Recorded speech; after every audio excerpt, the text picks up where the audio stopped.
G'day all, welcome back to Bushka on Blitz. I'm Bushka obviously, and today we're going to be having a look at the Tiger 1, the German heavy tank for Tier 7, one of the German heavy tanks for Tier 7 rather.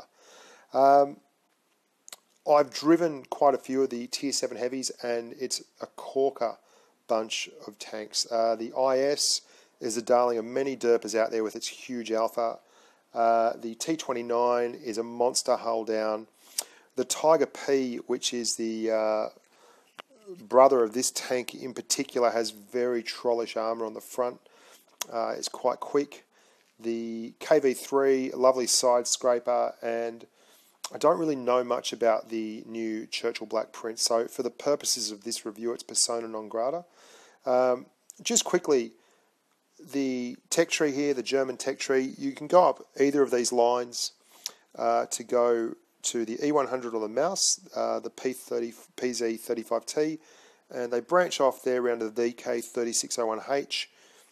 And you can either then go to the Tiger or the Tiger P. The Tiger P, again, is a lovely tank. In fact, a lot of people prefer it. It's slightly slower in terms of rate of fire than the Tiger, but it's got exceptional armour.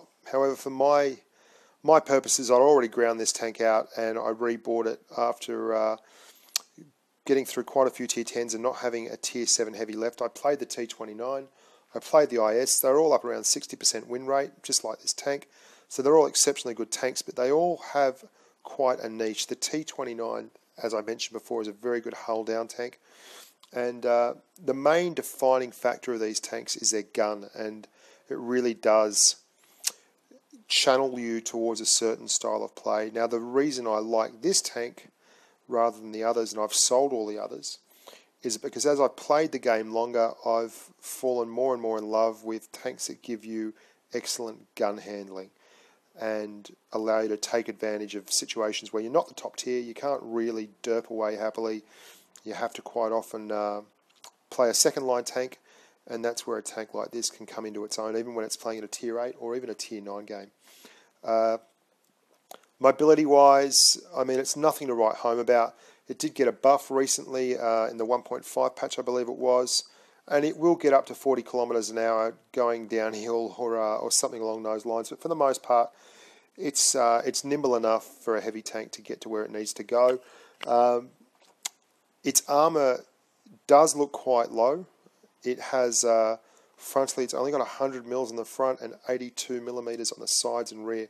That 82 millimeters is worth noting though. You can side scrape in this tank very well versus same tier vehicles, and it will allow you to soak up shots on those tracks. If you angle the tank like such, if you're looking at it, you increase the effective armour quite substantially, and if you're a sneaky bugger and you're actually angling like that, pulling out from behind buildings, you will get a lot of shots on your tracks and you can side scrape effectively with it.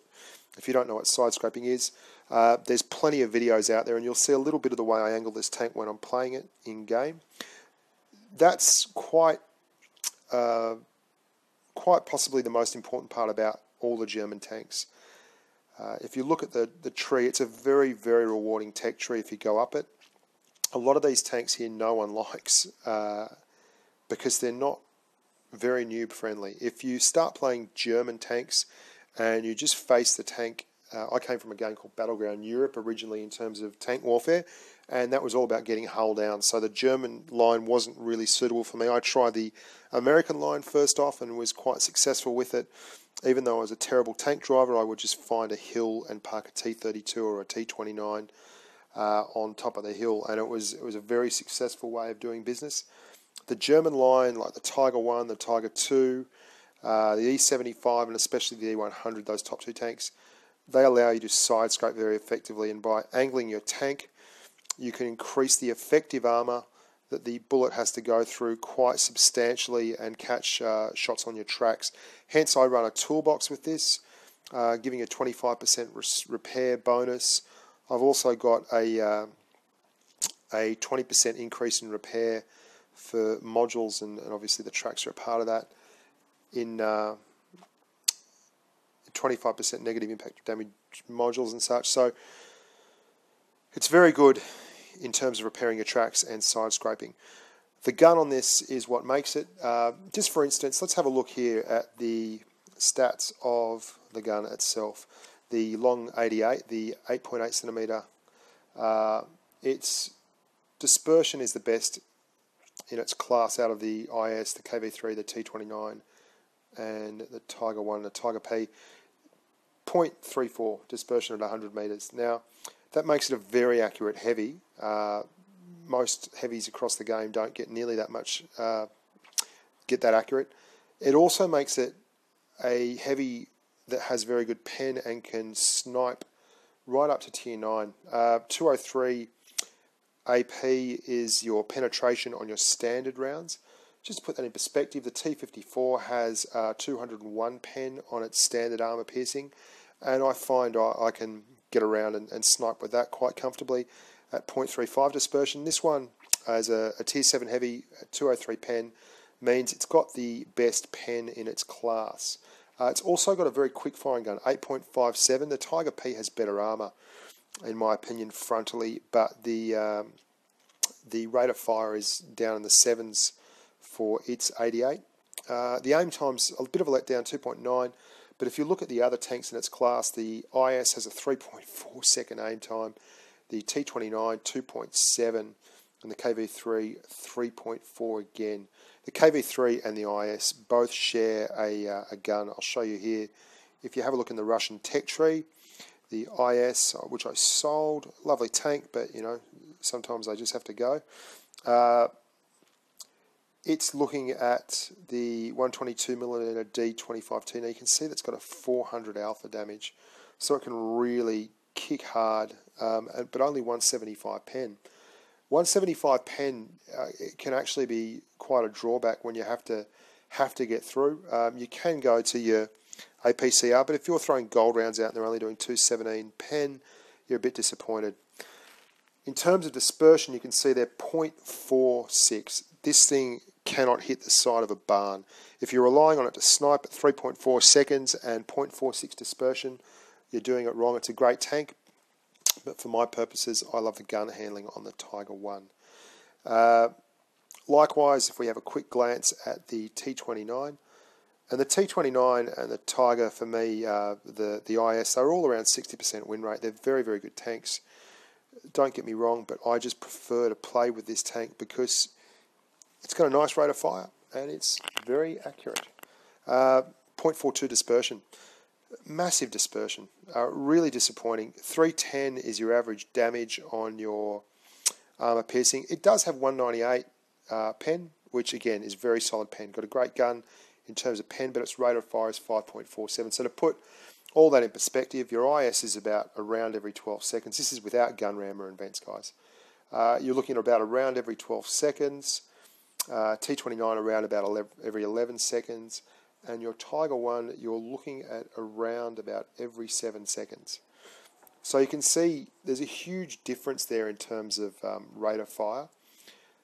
And when your dispersion is 0.34 and your pen is 203, you can snipe very, very effectively with this as a heavy. In terms of raw DPM, the IS, the KV3, and the Tiger 1 are all within a few points of each other. I think it's 1885 per minute for the Tiger 1 and 1892 for the KV3 and the IS. The T29 is actually a bit disappointing. It's just a shade under 1700, and the Churchill is even a bit lower below that. But the Churchill has a crazy gun. We'll just have a quick squiz at that here. The Black Prince, there we go. It's tier 7 gun. It doesn't get a tier 8 weapon. 11.19 as a rate of fire, which is a phenomenally fast firing heavy, but it only does 160 alpha, and it's only got 171 pen. Now that to me is not the kind of gun I want to get. I can't speak to it though in terms of how it fares in game. I see a few Black Princes, not many, and they do alright. So anyway, there we go. Again, I don't carry a loadout of much in terms of gold rounds. I don't really carry much in terms of gold. None on the T43. I carry a fair few on the Comet. I'm not sure why, because I hardly ever drive the bloody thing. I think that's probably my son having a go on it, to be honest. But anyway, back to the Tiger One. So I've looked at the gun. In terms of mobility, it's just dandy. In terms of equipment, I carry vents, rammer, and a toolbox. You could substitute all kinds of things because it does have quite poor optics. It's only a 240 view range, but again, you're a frontline tank. Your job's not to be spotting. You could put in a gun laying drive, which would help with the aim time. It would bring it down to about 2.6 seconds.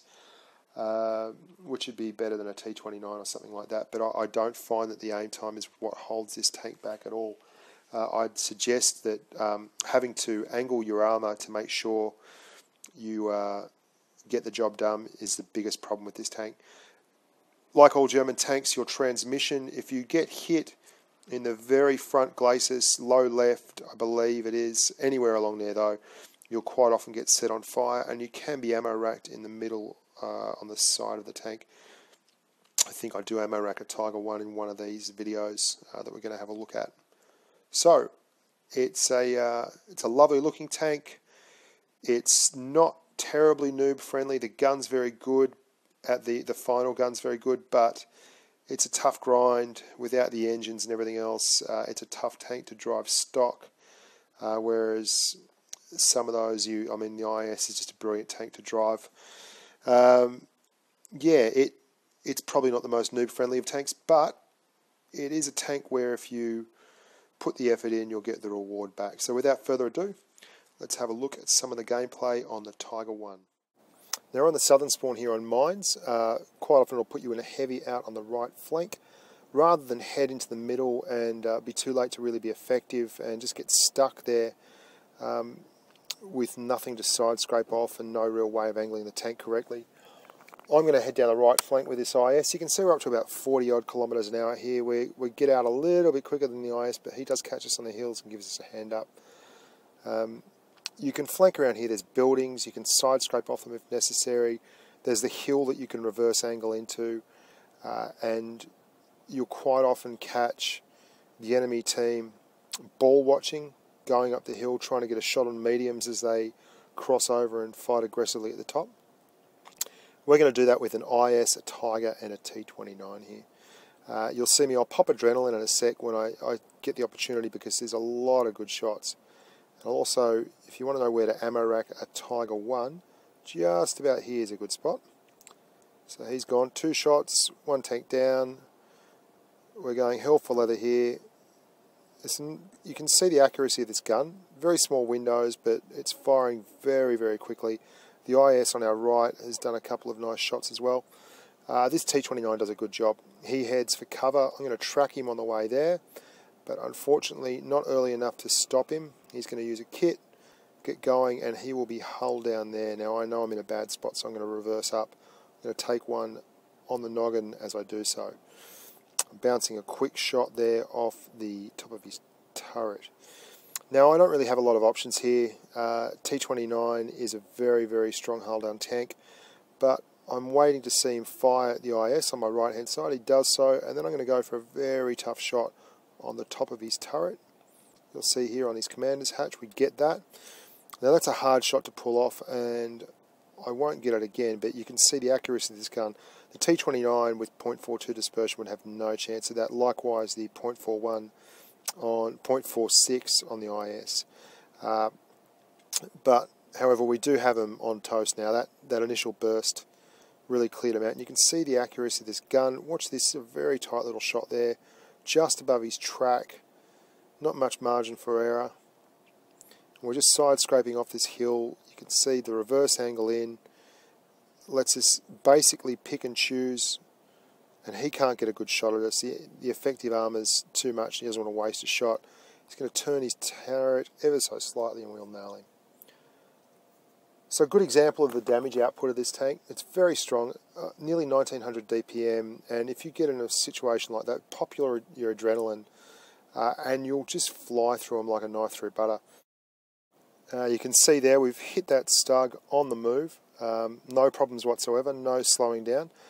And we do have a little bit of cleanup here. I'll fast forward through that. I picked these 3 replays in particular to illustrate separate things. Obviously this is an example of just how much damage this tank can output in a very short period of time, and how if you reverse angle you'll frustrate opposition players. They won't be able to get the shots they want, and they'll pretty much ignore you and allow you to pick and choose your spots, which is ideal for a tank like this because it is so accurate. 0.34 dispersion is a very, very, very good accuracy rate for a heavy tank. You know, over 3,000 damage didn't hurt that we ammo racked that Tiger. And this tank we picked to illustrate the sniping qualities of the tank. This is a tier 9 game, and really we should have struggled tremendously here. Most tier 7 heavies would. It's a big open map, lots of cross map sniping going on, and we've got one IS-8 that's AFK there in the respawn. Absolutely hopeless effort by him. And the E75 does bugger all as well, just goes into the village there and kind of AFKs without doing much at all. It was a bit of an odd one. So we do lose this map, but I just wanted to show how effective this tank can be as a second and third tier sniper. We are tier 7 in a tier 9 game. There's 5 tanks on the opposition force who are actually above us. One who's the same tier as us and one who is a tier below us. They've all gone to our right flank, so we've got the opportunity here to basically support fire our right hand side. They're quite, not inept, but they don't have very good games. These guys get stuck in a bad spot. All the guys on this flank are low tiers, and they stick their heads out above the berm there and they just get hammered. Now the E75's coming across. We're going to pop an adrenaline shot because we know that he's the king of the battlefield. We don't have anyone else on this side who can really help out, so we're going to pound him as quickly as we can. You can see with adrenaline we're firing like mad, penning no problem at all into the side with our AP. We don't need to use APCR on the side of an E75. Our next target, we're going to switch down to a tier 9 medium tank, the M46 Patton. Important to note, if you get the light bulb on this map, you've got to move. We're behind the berm and we're reasonably well hidden, but he's going to spot us here and we just start moving, because if you don't move, they're already looking at you for a couple of seconds when the light bulb goes off. And this tank does catch fire very quickly too, by the way. Like most German tanks, it's a bit of a tinderbox. So we're going to shoot, and you see very accurate tank again. Then we're going to move, go straight down. We're going to hit again, and every time we hit, we're going to move. Makes life a bit harder. They're still shooting at us over the other side, but we're going to get this one away and then start rolling again. We cop one because we were still spotted from the M46, but they're firing blind now. You'll see a shell mark just there, but they don't have a spot on us. Now we're in real trouble because basically that E75 hasn't moved in forever, and he won't.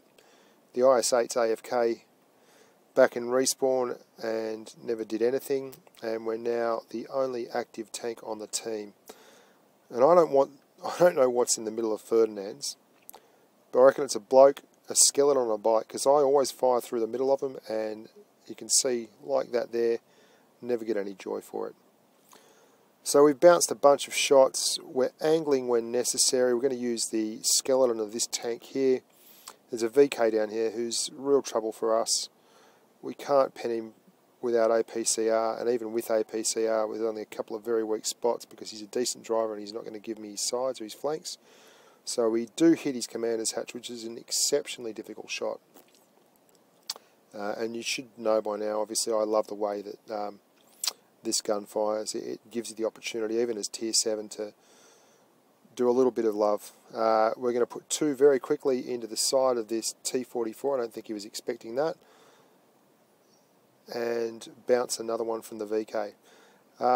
If you angle this tank, if you're smart about it, you can get away with the odd bounce, but tier 9s are going to get you eventually if you keep playing the numbers.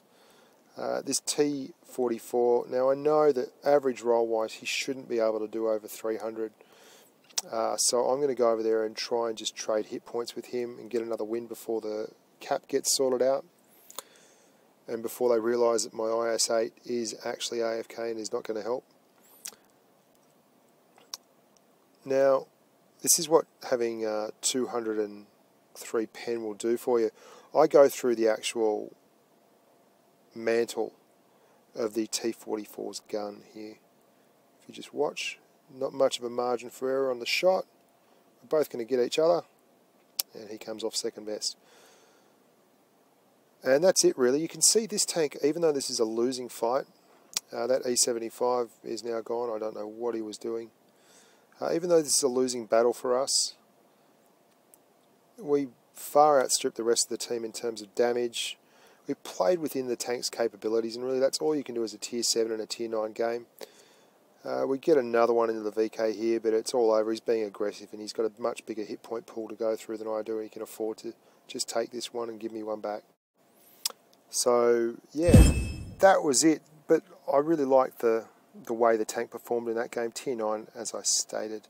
And we well and truly did the most damage, nearly 3k damage there. The E75 did just under 100. Last map, this is Castilla. Now we've had a look at how the tank performs in terms of dealing just straight out damage and getting a nice reverse angle against other tanks on mines. Had a look at it performing as a sniper across the field there on Oasis, and this is really about side scraping against similar tier tanks in Castilla. Now we're on the left hand side, or rather in the middle. You'll see we angled well there. The M6 doesn't get much of a shot. He'll get us here. You can't always get it perfectly, the angle that is. We're going to put another one into him. Our team plays pretty poorly for the most part. There's a couple of guys there that know what they're doing, but you know, you can't obviously get great teams every time. We're looking for an opportunity to get down to that house just ahead of that T43 and get a nice angle set on the edge of that two-story upstairs, downstairs there next to the river. Obviously prime real estate for Castilla. Now the T43 is never going to get through this angle. I've got the M6 on my left, and I am very worried about the SU100 that's up there. You can see me looking. So I bounced one from the T43. So our effective armour is obviously quite a bit bigger, and I'm waiting for that M6 to pop out as well. The Stug, God bless his cotton socks, decides to be brave with next to no hit points versus the SU100, and you'll see the screen flash up in a sec with the predictable result. There he goes, the old 3G's gone. So we've bounced a couple now on that left-hand flank. Worried the SU100 is going to come down, so I set up again to side scrape on him. Bounce another one there. I missed the return shot, but you can see how effective this tank is once it gets set next to a wall, and it can traverse well enough to keep this T43 in front of it. Nice thing to do with medium tanks is reverse away from them with your tank angled correctly, and then stop and press forward a little bit, and you'll also get some ramming damage, which is what I do here, and it's just enough to titch him over and get the kill. Now we're in real dire straits here because we are now down, and we're down a tank, and the fellow in the middle up there, our medium, is about to get eaten alive. There's 3 tanks around him. We're going to be down 2 tanks, and of our other 2 remaining compatriots, one of them is on 320 odd hit points, I think 313 or 315, is basically a low tier, and the flat Panzer is quite aggressive. So I'd rather go up here, set myself up in a cap circle and force them to come to me while I've got a nice bit of building between me and them, but looks like these boys are going, and since they're all that's left, we're going to. And really, it's for the best, because quite often when you're down, the best thing you can do is be aggressive. If you let the enemy dictate terms, you'll just end up getting hammered. So I'm going to push this little bugger up the hill because I need to get up there. And we're going to come across one of the world's bravest medium drivers in a second in a T34, but before then, these guys go out into the flank. They want to have a crack at the guys up there on the sniper tower while I'm downstairs. This really should have gone through this T34, but even a great gun has its bad days. Get back on my angle, bounce that one, miss him here. Go out, and I can see the SU100. I set up for that, and I notice the T34 is herring around towards my flank. Now, there was only 2 of us left. My guess is he thinks he needs to pump some into me to get the XP, but I still don't believe he's going to just blatantly come around there and pop up on me. I should, because this T-34 is a brave little soul. I'm searching for targets, and there he is. And he doesn't go back. He comes back and puts another one into me. Now, he's been a cheeky little bugger and a very, very naughty boy. And as such, we're going to have to punish him. So whatever happens, he's going down. There we go. Niet 73. Good on you, mate. You're a pest. But well done anyway. So we're going to set up on this house now. We're going to do some more side scraping, reverse the angle. There's the SU-100, who obviously loves playing in the water. He takes out the flat panzer actually in a sec. So he knows what he's doing there for some reason. We're going to set up on this Churchill. They've got a big profile on the side, very easy to hit. Lovely target. It'd be very tempting to stay there and get the second, but we're going to move forward. So we'll bounce his first shot and then get the second immediately thereafter. There's still a KV-1 hiding around here somewhere, but we're going to try and take care of this Churchill first. Again, we've made him miss again. We're just playing the numbers here, trying to make him miss, hit our tracks, give ourselves opportunities at reverse side scraping out. We just want the kill now. Once we get this guy clear, you can see I'm taking damage on the left. Side scraping, you don't have to be right up against the house. You can see I'm a fair way away from there, and I'm going to punch his drive wheel, stick him, move in a little bit, still getting good cover from that house, which is about 30 metres ahead of us. We're going to punch his drive wheel again, and now he's just a docile passenger. And we're going to finish the last one right into his midsection. The SU-100's tired of swimming about in the river, like Toad from Winning the Willows, mate. He's playing in the boats. He's drowned. And the 152 has decided that it's time to go to sleep, and I will happily oblige. So there you go, the Tiger won. Good game to finish on. You can see how well it can actually side scrape and get itself easy shots. It's very nice in terms of damage output, and one of my favourite tanks, regardless of tier. So that was Bushka on Blitz. There's a gold mastery badge, steel wall, all kinds of goodies. Look forward to seeing you here again for our next tank review. Make sure you subscribe to the channel, and good luck out there. Cheers, guys.